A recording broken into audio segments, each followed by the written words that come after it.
बच्चों को किड्जी से दूर रख पाना तो नामुमकिन है। किड्जी, इंडिया का फेवरेट प्री स्कूल।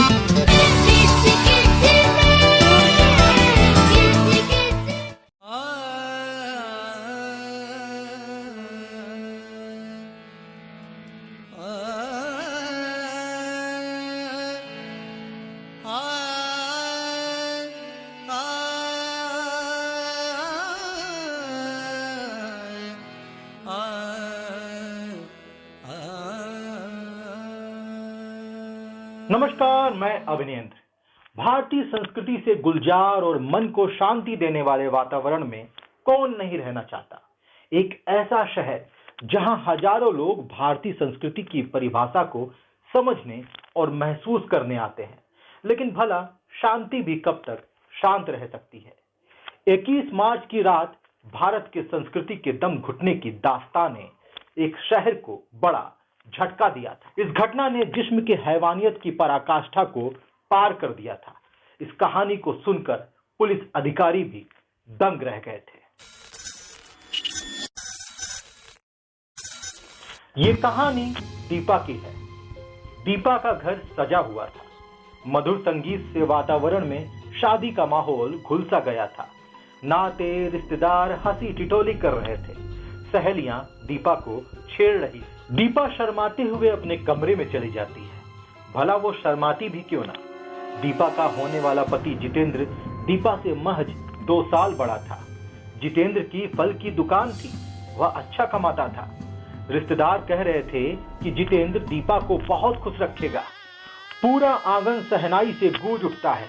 अब दीपा जितेंद्र के साथ 7 जन्मों के बंधन में बंधने जा रही है। घर की लाडली बिटिया की जितेंद्र के साथ विदाई हो जाती है।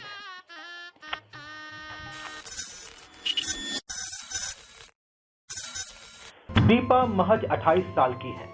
वो पुलिस के सामने फूट फूट कर रोने लगती है। दीपा कहती है कि जितेंद्र की दुकान अच्छे से चल रही थी, अच्छी कमाई होती थी। शादी के बाद सब कुछ ठीक था। हम दोनों में अच्छे संबंध थे, जैसे हर पति पत्नी में होते हैं। जितेंद्र कई बार शराब पीकर घर आते थे।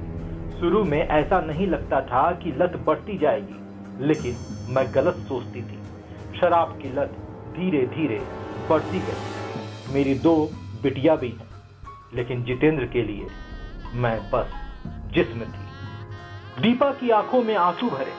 भारी आवाज से दीपा बताती है कि अब लत बढ़ने के साथ उसका असर हमारे जिस्म और मन दोनों पर पड़ने लगा था।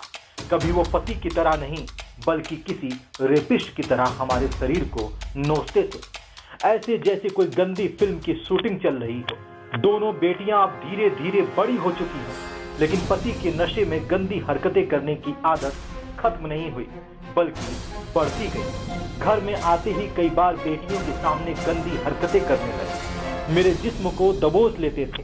कई बार गंदे तरीके से छूते थे। मना करने पर गाली देना, कई बार पिटाई करना।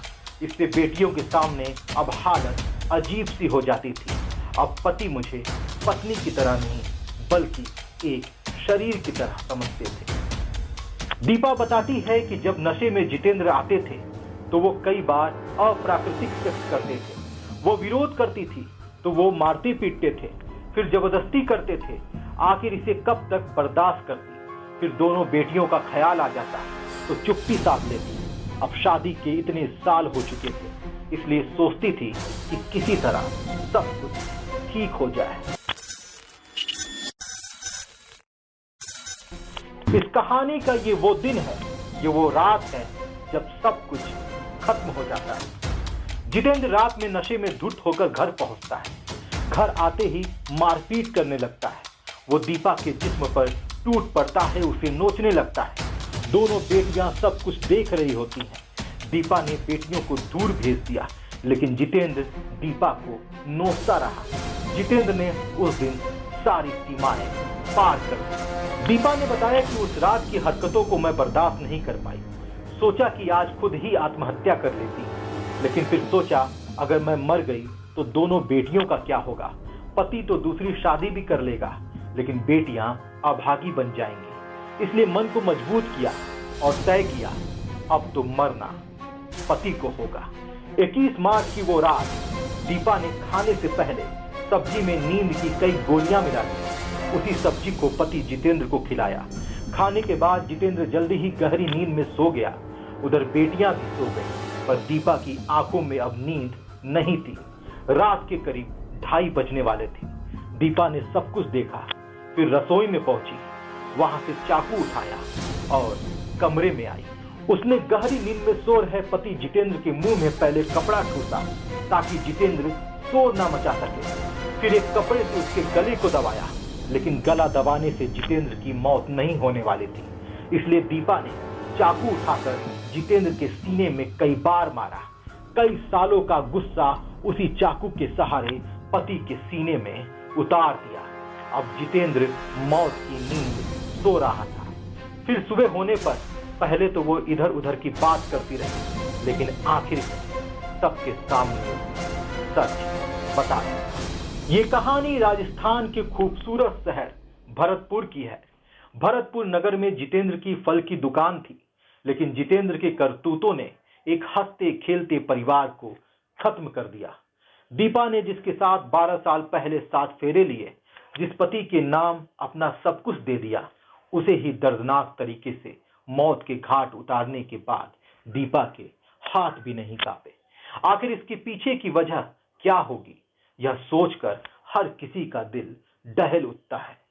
खबर के अनुसार यही सोचकर पुलिस भी पति का कत्ल करने वाली महिला से कुछ खास पूछताछ नहीं कर पाई थी। लेकिन जब उस महिला से इमोशनल होकर पुलिस ने बात की तो वो टूट गई। फिर जो आप बीती उसने सुनाई, उसे सुनकर पुलिस अधिकारी भी दंग रह गए। पर उसने बताया कि वो शादी के बाद से अपने पति से परेशान थी। उसका पति उसके साथ शराब पी करके उसके साथ मारपीट करता था, हैवानियत करता था, बर्बरता करता था, क्रूरता करता था और वो बहुत परेशान हो चुकी थी और उससे वो बीमारी से भी ग्रस्त हो चुकी थी।